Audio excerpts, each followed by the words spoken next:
Dismayado ang ating nag-iisang 8th Division Champion Manny Pacquiao sa ipinakitang performance ng alaga nitong si Marlon Tapales kontra Naoya Inoue dahil maliban sa gumastos ng 10 milyong piso itong si Manny Pacquiao upang ipalabas lamang sa buong Pilipinas ng libre sa national TV. Ang nasabing naging laban ng kanyang alaga kontra sa Hapon ay tila nagkalat lamang ng kahiyan itong ating kababayan dahil sa loob ng 10 rounds na kung saan ay bumaksak nga po ito sa unang 4th round bago tuluyang matigayo sa 10th round ay mistulang naging punching bag lamang itong si Tapales sa harapan ni Naoya Inoue at wala rin po itong naipanalo maski isang round kontra sa Hapon. Sa kabilang balita ay nakikipag-ugnayan na sa mga sandaling ito ang kampo ni Inoue dito sa Treasure Boxing Promotion upang pag-usapan ang petsa para sa nasabing mega fight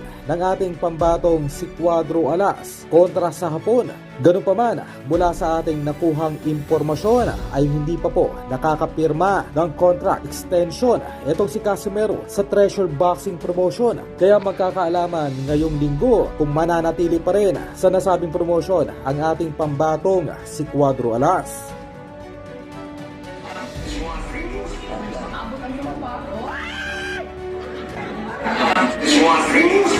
Abot ang sumpa.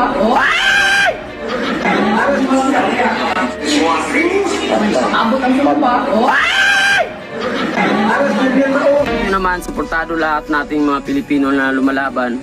At ngayon, huwag nyo na ibaba si Marlon Tapales kasi lahat ng boxer pinaghirapan yan.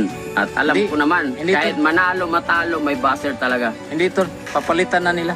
Ano, pre? Yung ano,